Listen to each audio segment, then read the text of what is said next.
Hey everyone, it's Tom here. A voice you don't normally hear on the channel. We're here going through Doomsday Clock. That's the reason I'm here. It's finally over. Everything ends, is said towards the end of this book, and thank God it has concluded. This is the last of the dozen of the Geoff Johns, Gary Frank, weird quasi sequel thing that has had such a long gestation period that another weird quasi sequel thing has came out and actually finished before this is dropped, which is crazy. And I'm with Deff. Deff, how's it going, man? How's it going, everyone? Thanks for checking out the final installation of Watching the Watchmen. Thanks for all the people that have, stuck with us through their childhood growing up over the last 3 years. We thought it would be a very, very short podcast, but nope. Geoff Johns had other plans, so yeah, we've been here for 3 Christmases almost, maybe longer. Yeah, longer actually, because it came out 2017 towards the end. Like, I still remember buying the first issue, and yeah, we were saying this is going to be like a Watchmen thing. It was so cool that it was going to be month by month in this story.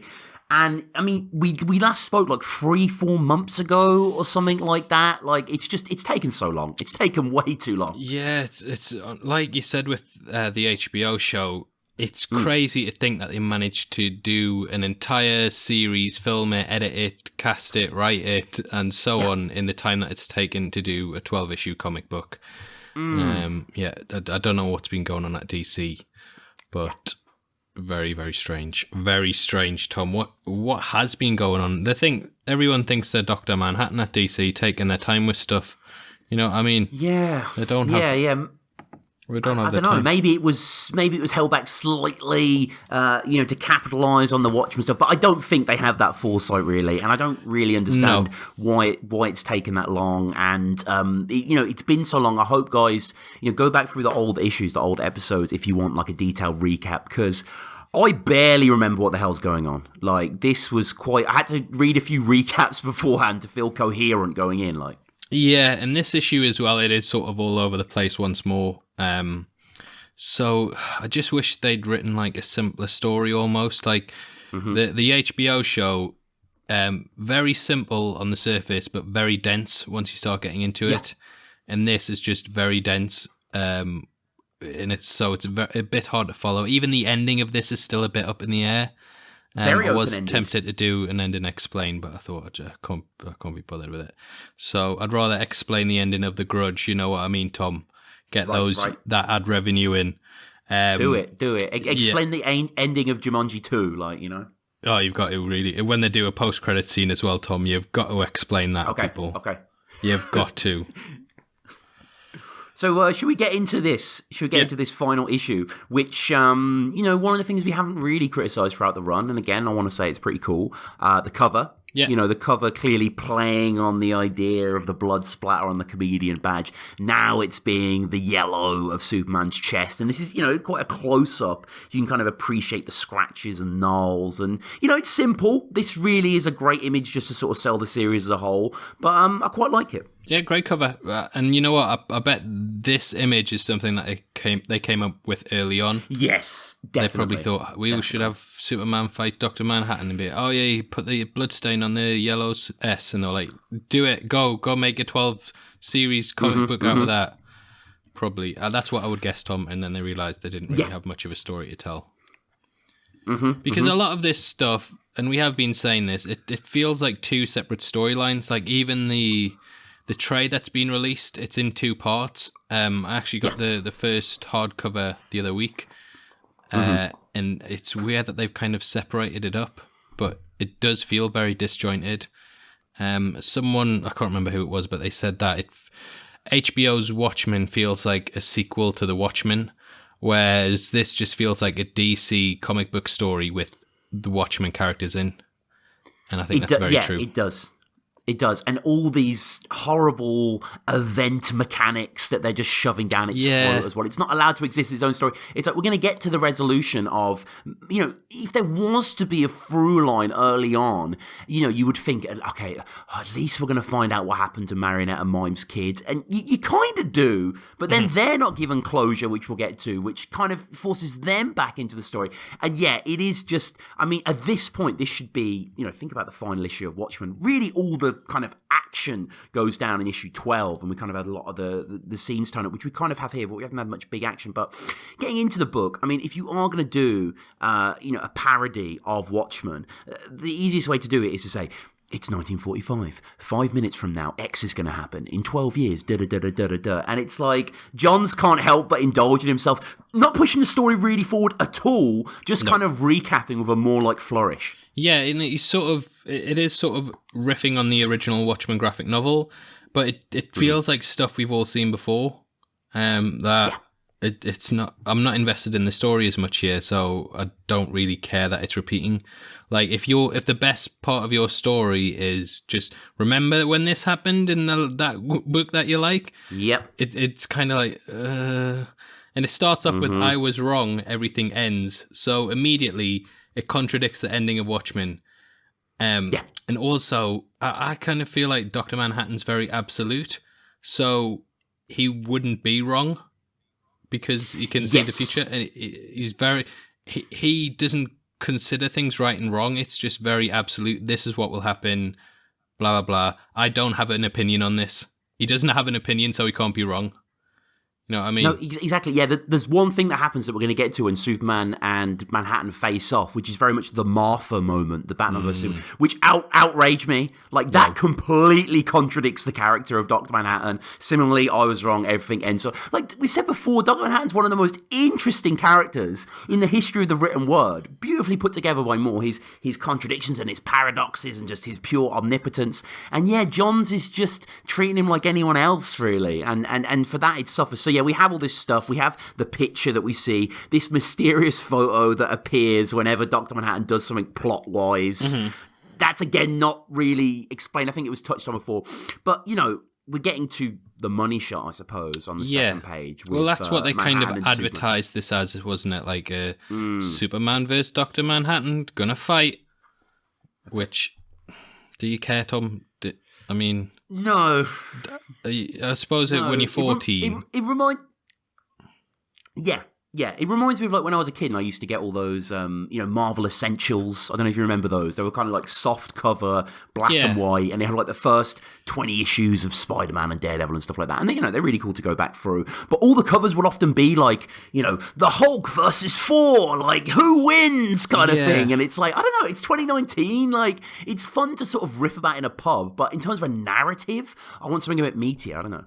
Yeah, I feel like we kind of have went through the whole versus phase. Like we had Civil War, Batman v Superman, and at this point, it's kind of like Secret Wars and yeah, you've had your heroes fighting your heroes, and that was in the mid 2010s. That was a very interesting thing, but it's 2020 now, Tom, and it's still like, Superman. This feels like they're scraping the barrel of versus like showdowns. You know what I mean?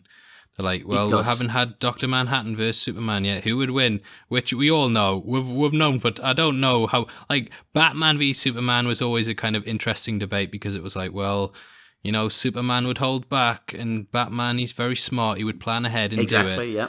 Whereas Dr. Manhattan, you just be like, well, he'd wipe the floor with him. It wouldn't.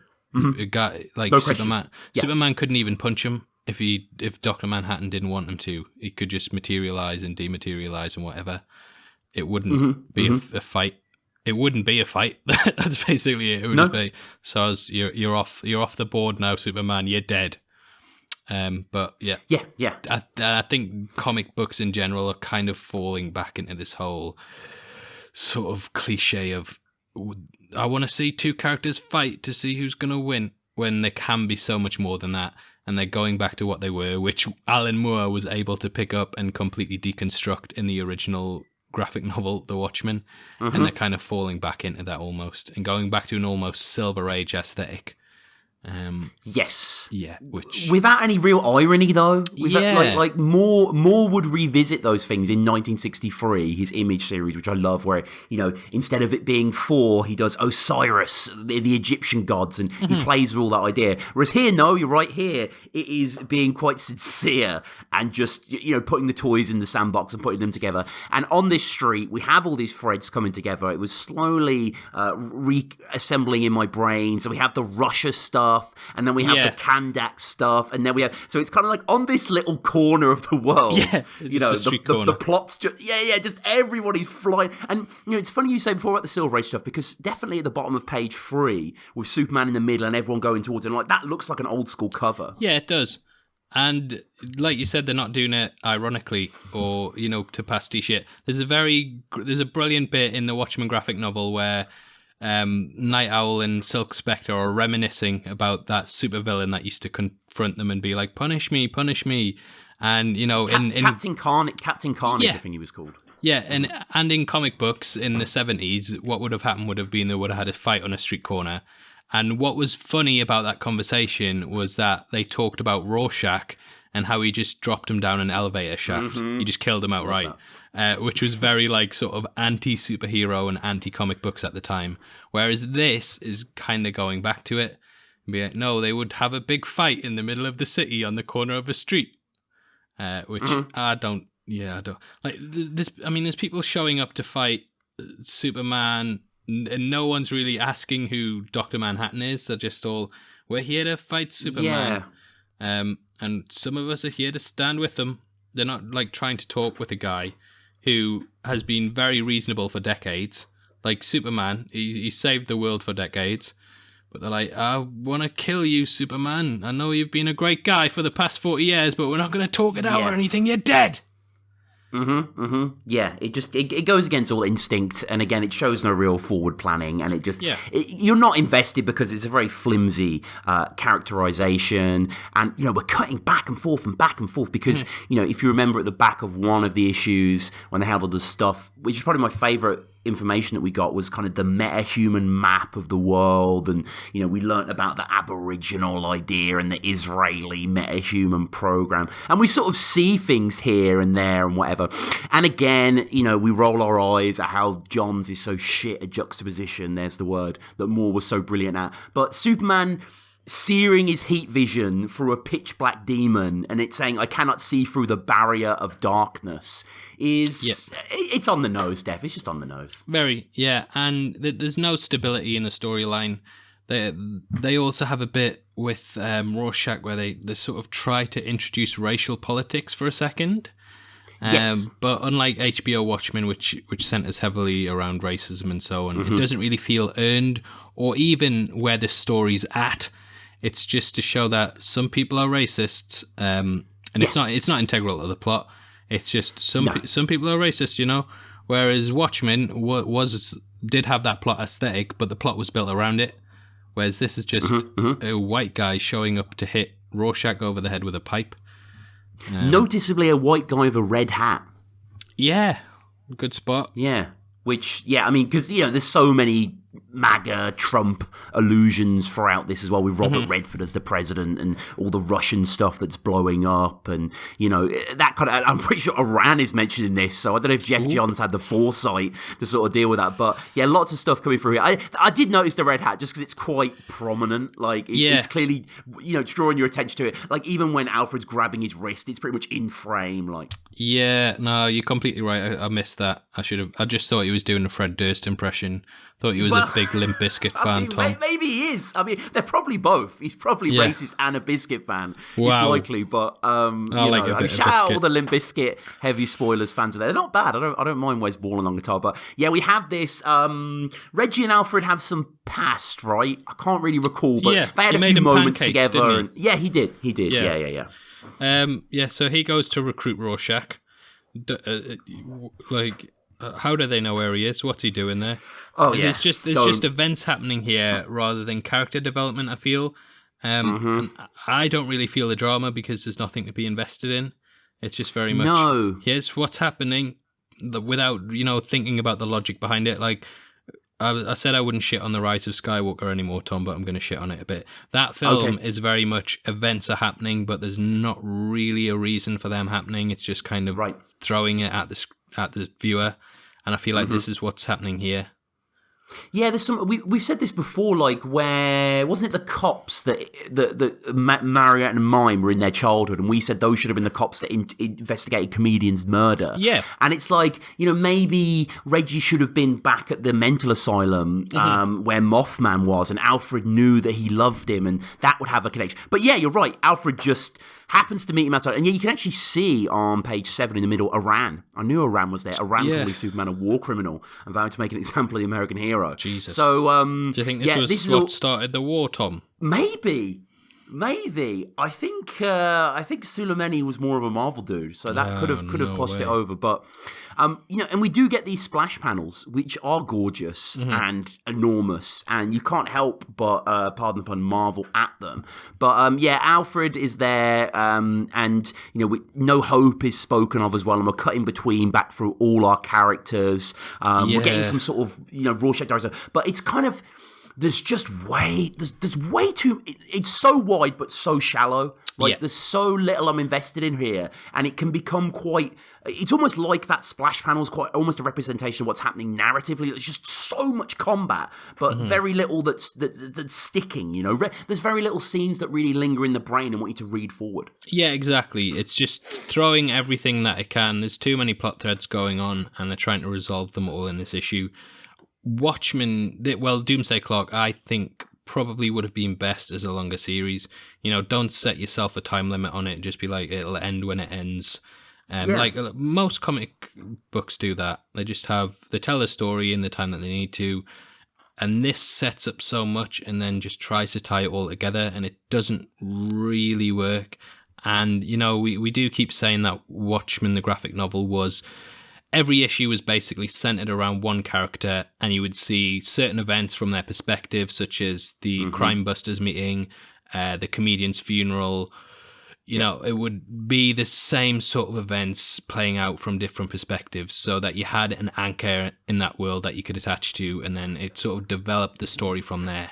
But there was very much a Dr. Manhattan issue, a Rorschach issue, an Ozymandias issue, whereas this is just every character's getting a panel or two, and they're supposed to be developed in that. Like Dr. Manhattan, if written badly, like Superman, he can be a very uninteresting character, and here you have them both at the most uninteresting, going head to head.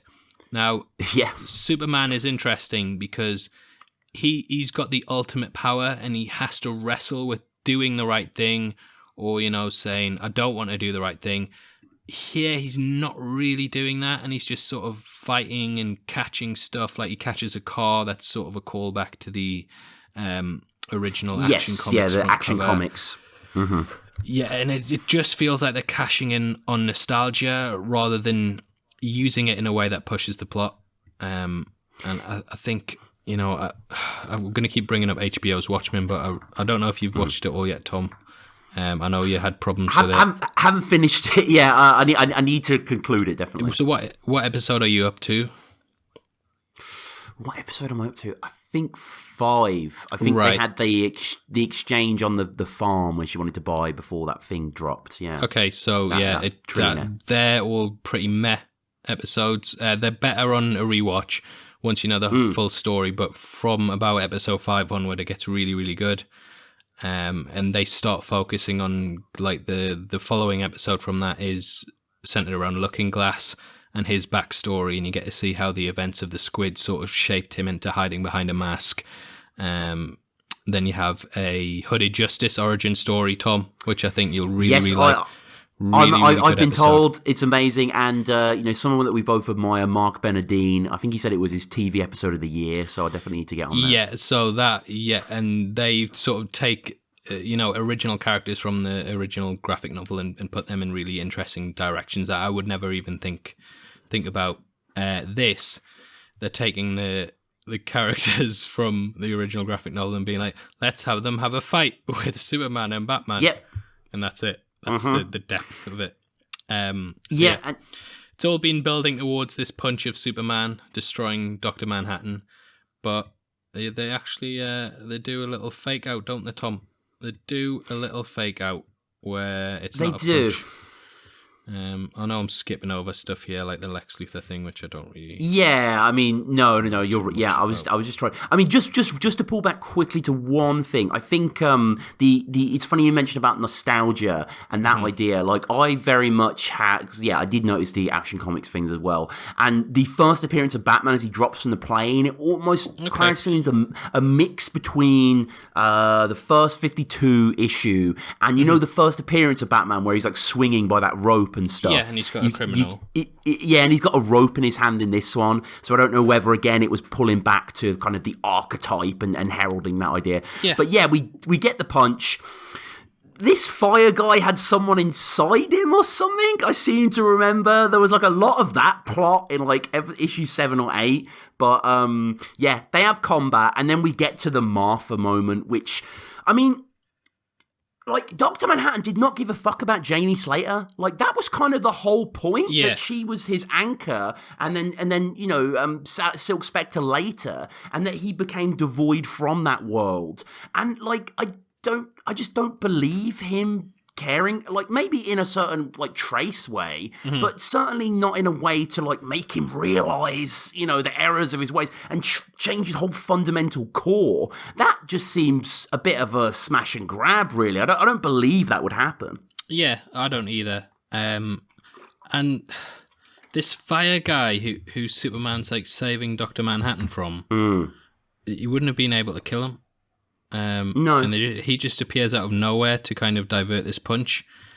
Now, I personally, Tom, if we're going to ask me to write Doomsday Clock, okay, I think it would have been better if Batman or Lex Luthor was trying to stop Dr. Manhattan, and Superman had to decide between stopping them to save his enemy and do the right thing, or let his enemy succumb to his fate. But instead, they just do a fake out with some guy on fire. They do, and amidst all this debris, despite like this hellfire lightning storm going on, the photos flying around, it's still singed at the edges, but it for some reason it's not evaporated in the pure atomic energy that's going down. It's here and there. We're meant to take a look at it. We get back into John's eyes, and now purely just from a symbolic imagery kind of idea, I do love these panels. Like, I really like the Superman crest disintegrating into fluorescent nothing. I think that looks awesome. And I quite like the boldness of, for something so stuffed, Johns gives over the 9 panels to essentially complete darkness. I know there's like traces of life, but like, I've never really seen that in a comic book before, and it did take me back. Like, it's quite cool. Yeah. How come this comic book issue took so long to come out, Tom? About 4 pages are just black. I know, it's ridiculous. Like, there's 4 pages of nothingness where there should be so many like tying moments or character developments, but no, we get here. We get into the genesis of Superman, which I think was discussed before, that we've gone for this before. And, I don't, like, I said multiple issues. I don't really give a fuck about multiple timelines and worlds. No. And it just kind of, it's carte blanche, really, for writers to be obtuse and over the top. And when I was reading this, I was like, oh, this is quite cool. He's trying to codify the metaverse and put all these worlds into one sort of way or another. And then I realised Grant Morrison did this with Multiversity, which I kind of leafed through. I don't know if you've seen the guidebook where he shows you all the different worlds and all. It's very cool, like very imaginative. Really good. And like, I just know pound for pound, Grant Morrison is much smarter than Geoff Johns. Definitely. And I'm sure he did it in a much more cohesive way. But I'm not going to deny that the idea of Clark landing and us seeing, the primordial man and the snow warriors and the family, like, it's quite cool. It's quite cool to see it all beside each other. So what it's basically saying is that the arrival of Superman to Earth is sort of a key moment in every single multiverse. And it's sort of where things grow from. And Dr. Manhattan is now fixing the universe. In the same sort of way that they fixed the universe with Rebirth and made it a bit more hopeful. But yeah, it didn't really work for me, Tom. No. I had to read this a couple of times because I didn't really know. Oh yeah, I really don't don't quite understand it still, really. Like, yeah, from what I gather, the nexus point of every world is Superman, and that maybe the Watchmen universe is its own universe in the DC, hence the end of the book, which we'll get to. But yeah, so Superman exists, the Justice Society comes back, all these things are put into play. That old guy looking for the lantern, which ends like issue 3 or 4. Yeah. I forget his name, but he's like the Thunderbolt or the Blue Beetle or something like that. And this all plays out. But it's like, how many? Because they reference it themselves as we get further into the book. They reference like Rebirth and Final Crisis and all that. It's like, as long-time DC readers just fucking bored of this. Like, how many times are we going to turn the universe upside down again and again and again and again? Like, the first time they did it, Infinite Crisis, that is groundbreaking. That is so cool. And like, what an original idea. But they just keep trying to do it. But it's like, you know, the effect is only going to be diminished each time, surely. Yeah, definitely. And I've probably read this similar sort of story about 4 times now, Tom. Yeah. And, I mean, if you're a new comic book reader, great, but I've seen it. I've seen the Versus stories. I've seen we're destroying all the universe and then bringing them back together under one single roof. Yeah. And just to do it with the Watchmen characters now, like, that's not what they were set up for. The Watchmen characters weren't set up to like tear apart the universe and put it back together and reform the DC universe. It was just kind of a deconstruction of comic books that was basically what would happen if comic book characters were in the real world. So the Vietnam War would have been won by the Americans. Nuclear war would start to escalate because of fear around the world that there was a superpower in America, and they weren't put in place to like tear apart the multiverse and build it back together. So it doesn't feel that good. No, it feels like DC's kowtowing to Watchmen. Yeah. It feels like Watchmen's kowtowing to DC when really it should have been DC kowtowing to Watchmen. 100%. And it would have been. It almost feels inevitable that they had, just because it's a big mega event, it has to include multiple worlds disintegrating. And so we get on these pages where we see Earth 2 and all these different eras. And I like how we get to see the Earth 52 era and the way they were drawn and stuff like that. And by the way, listeners out there who are maybe on a comic book spree after Christmas, in my opinion, the best ever New 52 run, which was Jeff Lemire's Animal Man run, has been collected for the first time in hardcover trade, and it looks fantastic. Do you watch Near Mint Condition? Are you aware of that guy? I don't know. Yeah, he's a good like comic book vlogger, reviewer dude, and he did a good review on it recently. But that looks really cool. I was a little annoyed when I get to see Animal Man in the midst, but I understand. We have to see bats and all these different people and every era of Superman and Superman being Earth. And then I guess, Def, on the following page, which is very reminiscent of like the Justice League 1 New 52 cover and many other covers where everyone flies at the reader. We're teased future storylines, I guess. Which, by the way, it's like Secret Crisis. Okay, that sounds cool. Flashpoint. Yeah, that sounds good. Yeah. Time Masters. Time Master. It sounds like a fucking old ITV kids show or something. You can't call it Time Masters. Yeah, it's just been sort of done to death, hasn't it? Really. And they're now setting these dates. The name alone, like, it's like Crime Busters, Time Masters. Come on, Jeff. And they're now like setting these dates in stone that they're going to have to do, and it's all like Superman. They can't stick to any schedule. Like, no, not at all. They're playing with fire here, like. Yeah, it's just kind of. You know what? I was really surprised about that. Frank Miller finished his new Superman book before Geoff Johns actually finished this, because Frank Miller's famous for delays. Yeah. But yeah, it's saying like Superman is a metaphor for hope and stuff. He wasn't when he was first created. He was a metaphor for immigration. Now it's just like he's a metaphor for nothing really other than hope. No, he's everything and nothing. Good. Yeah.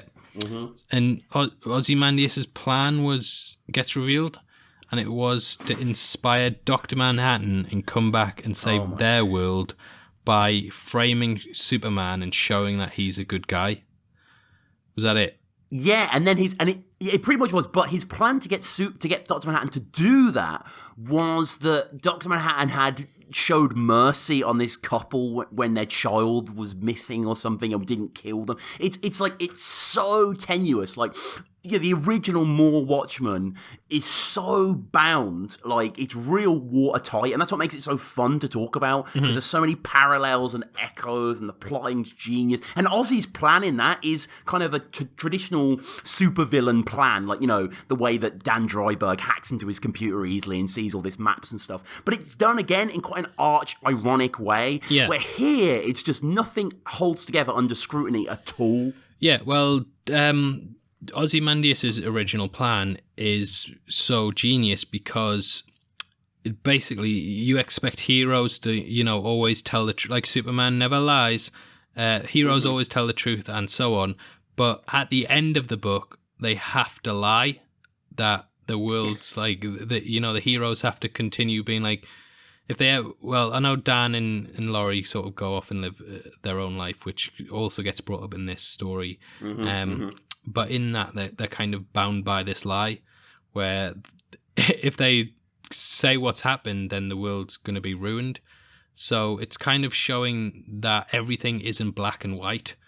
You know, just because Superman tells the truth all the time, that wouldn't really work in a real world scenario. You know, governments do special ops, things secretly that if the public found out about, they'd be very annoyed about. Like, I still can't believe sometimes that America dropped a bomb on, like, a nuclear bomb on Hiroshima. Oh, yeah. Just a civilian population that just flew over and dropped a nuclear bomb on them.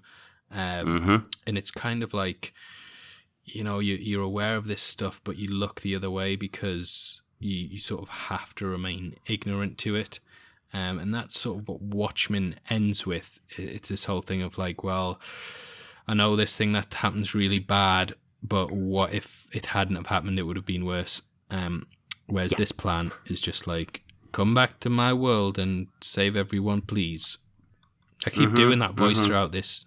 I mean, sorry, everyone. It's just no, it's just you waning. Do. Yeah, it is very, and you know, it's very Bruce Wayning, who we don't really even see in this. Not that much at all. Should have been the main character. Really should have been. Yeah, finding out what was going on, and then thinking that Dr. Manhattan was an enemy, going to kill him, and then Superman's like, "I'm going to stop you." That would have been a good thing, and showed the moral differences between the two. And Superman would have still done the right thing, even if he was suspicious that Dr. Manhattan was a bad guy. And then you still could have had the same resolve here, but it wouldn't have had all the jumping about. It would have been from a grounded perspective, so you could understand it more. And in my opinion, it would have been better. But we'll never get that book now. And John takes all the characters that we haven't really dealt with yet, you know, puts them outside the what's that, the Capitol Hill monument. Lazy again, just teleporting them all at one place. Like, how do I get these characters together in a split second? I just teleport them all. Yeah, all there. That's it. So terrible. There's no Mime and Marionette had been completely forgotten about. They were joyriding at the time, and they just got teleported there. And then no import on the plot at all. Vite. Where was the bullet catch? Yes. Yeah. With some teleportation thing that takes him to another world and takes him back onto the opening of the original. Yeah, I don't know how that bullet, like... Oh yeah, his wasn't anything. He didn't have a story, did he? No. He really didn't. Comedian didn't do anything. And it was a big thing at the start as well. That he was alive. Yeah, it was. I mean, it was. Yeah, that was a huge like USP, and like you consider like in the original book, like how the news vendor has a great arc, and you know all that stuff, and like so many minor characters have brilliant movements in it. But yeah, no, not so much here. You know, Rorschach Reborn tries to get some revenge on Ozzy that isn't really resolved. It's not quite clear that he just sort of became Rorschach. And Manhattan as well says that, you know, he has a plan, apparently, that they'll see each other. They're an anchor. They don't get their kid back. And it just... I don't know. Yeah. It's just kind of it's all box checking, you know. It's all kind of tying up things to a certain extent, but none of it hits you in the heart. And it's not the 9-panel grid at the end, which shows how rushed it is. He's actually doing Yeah, it 12 is. Yeah, it's panels. busy. He's doing yeah. 12 panels here. So he travels to Carter and Carter Coleman or whatever he's called and saves him because he says he's gay. Yeah. The Carver Coleman, sorry. And then Yeah. he goes to where the fuck ever. Just goes about ticking the boxes. Yeah, we left a loose thread here, so I've got a ticket. So Carver Coleman becomes the voice of a gay community. He reverses time, which can he do that? I've always thought like Dr. Manhattan was a slave to time and didn't really have free will. He's not a time traveler. Definitely not a time traveler. He can see his life, but he can't go back and be like, oh, you know what? I was a bit of a dickhead to Jenny Slater. I'm going to be nice to her again. Yeah, so I'm also, that would have like the butterfly. And another reason why Dr. Manhattan doesn't mess with anything is just because the butterfly effect, and he knows that everything's preordained and it can only happen in a certain way. Whereas if he changes one tiny little event, it's going to have a massive knock-on effect. And so that's a load of shit. And he wipes himself out as well. And does he stops himself going into the intrinsic field? Is that what happens? I believe so. Yeah, I believe so. I mean, he retcons so much. Yeah, so he destroys Dr. Manhattan in his universe. So then all of Watchmen doesn't happen anymore. That book you like, Tom, doesn't happen now. Yeah. So I know. Johns. Don't worry about it. I still remember it. Again. No, it didn't happen. Didn't happen. We just got 50 years of Superman fighting people comic books. We didn't get any deconstructions or anything, Tom. It didn't happen. So shut the hell up. Delete this. I'm deleting this podcast right now. It's coming off the internet. So he wipes himself out, stops himself going into the intrinsic field generator. Probably marries Janie. Has a son with her, it says. Yeah. I didn't really know what happened. And then what I think the child isn't the child the marionette, because you do say I didn't touch him. I think he takes the child. It's not his child with Janie. And then he gives his powers to the kid. Yeah. So again, didn't know you could do that. Right. So what I took this ending as, I might be wrong. He realized that Superman was the linchpin of every world in the entire universe except for the Watchmen universe, and Superman was such a positive thing that every universe that he went to, he changed it in a positive way and everyone loved him. So he sees it as like, well, the reason my universe is so ruined is because it's got no hope in it, because it's never had a Superman in it. So what he does is goes and steals the mime and marionette's kid, who's going to be a Superman, gives him superpowers so that he can be a Superman, destroys himself, and then leaves his world with a Superman. That's how I view it. His world's going to have like a hope to it and everything like that. And it's going to end up just another one in the long string of universes in the DC universe.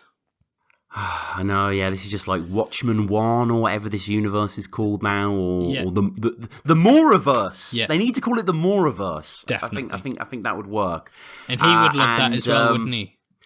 I'm sure that would fill him with glee. He'd be happy that this is how it's ended. And I mean the final image then. John calls me Clark. What do you make of that? Yeah, so he's got superpowers now. He's going to be the Watchmen universe's Superman. And Dr. Manhattan's given him his powers, which you can see by the ring on his head. But he's a nice guy. Oh, yo, man. Yo, it's cutting out quite bad. Oh, really? Yeah, well, it's sorry, recording man. from my I'm end sure we can still, edit it back. So yeah, it's fine. Yeah, it's still recording. Yeah. So sorry, just say what you were saying about Clark. So Clark's given... John's given his powers to this little Clark kid, and you can tell because he's got that ring on his head, and that's it. He's going to be Superman of this universe. This universe needed a Superman, and he's going to be him. That's it. There he is on the wooden floorboards. So, I mean, it was basically everything was building up here to bring a Superman to the Watchmen universe. That was it. Oh no, it wasn't. You didn't want something given to this universe. You wanted them to give something to DC, and that to become a definitive part of it. Maybe an ongoing series or something at the end. That's what's a big announcement. But no, it's just infiltrating Moore's world with further timelines and mega powers. And what does this mean? Does this mean we're getting more stories then in this universe with this Superman? Or no, I think that's it. I think. The Superman story just tends to go one way anyway, so we can kind of draw our own conclusions from that. But the Watchmen universe, it's not gonna end the way that it was in the original story, because there's a Superman here, and he's a great guy. He's not gonna be like a Dr. Manhattan. He's gonna be a great guy for the planet. So yeah, brilliant. But then also, if this was all retcon, then why are Laurie and Dan disguised as the Hollises still? Yeah, doesn't make sense. Doesn't really make sense when you look at it. Yeah, I can't.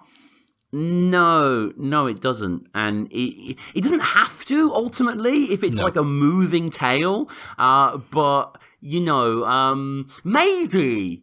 Because let's think about how the original Watchmen ends with Rorschach's diary and everything, is potentially about to boil over. Like, maybe there's a certain inference here with this boy that, all might not be what it seems and it could go haywire.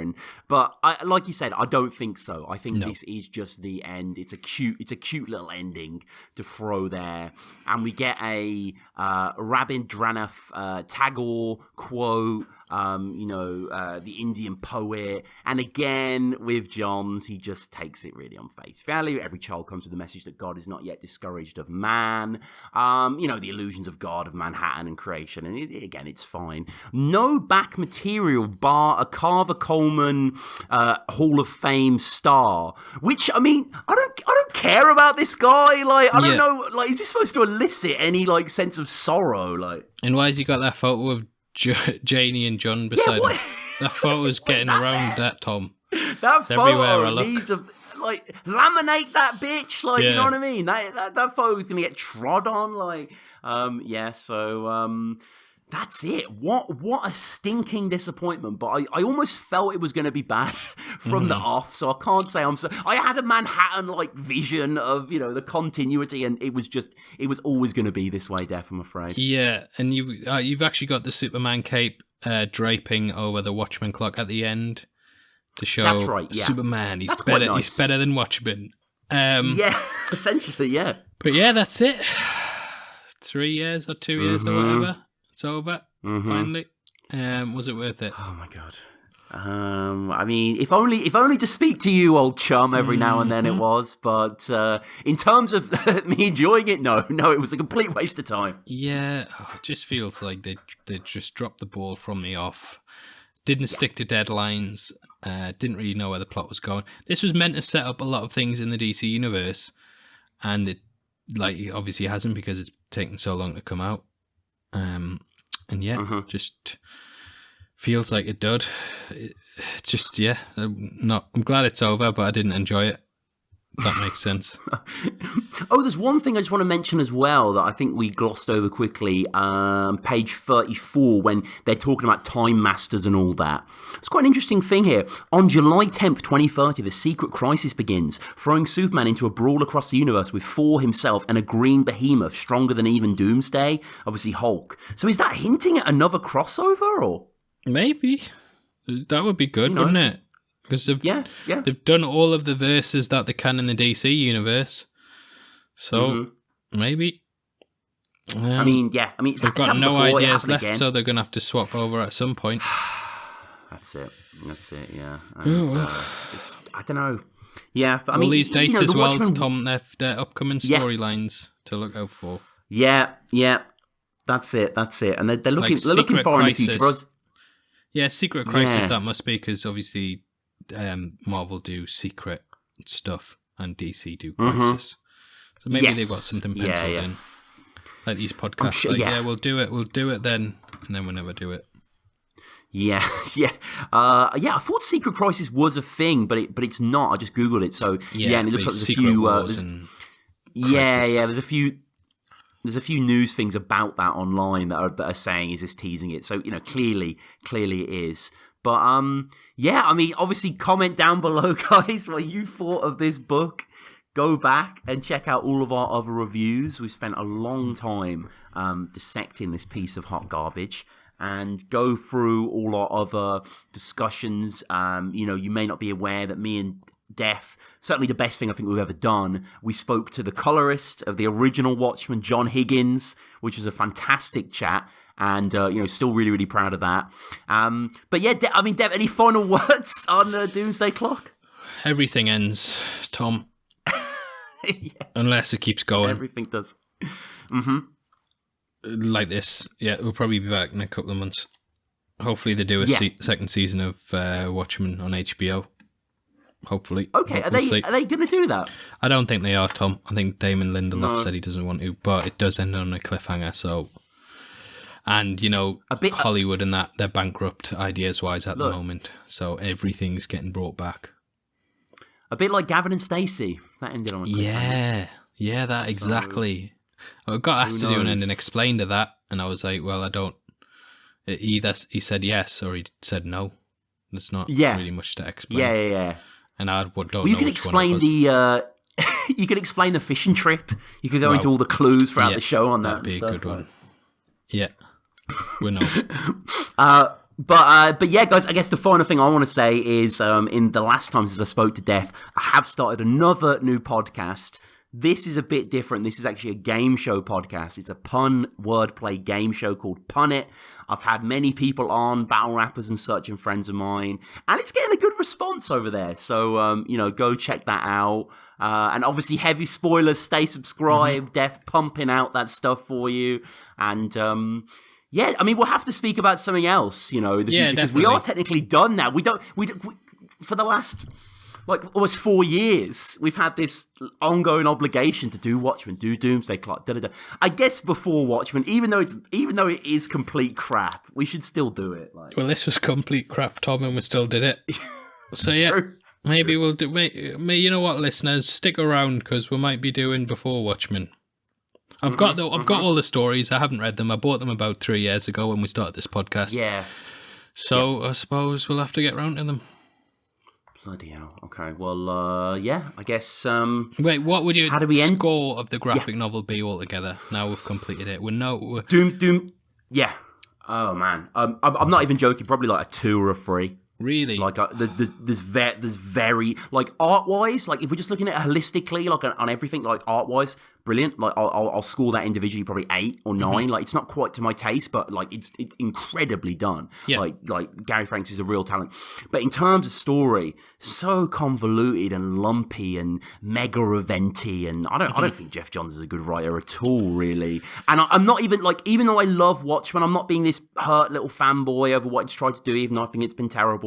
Just taking it on its own merit as a story, it's just been boring. Ultimately, it's been slow and turgid and really unrewarding.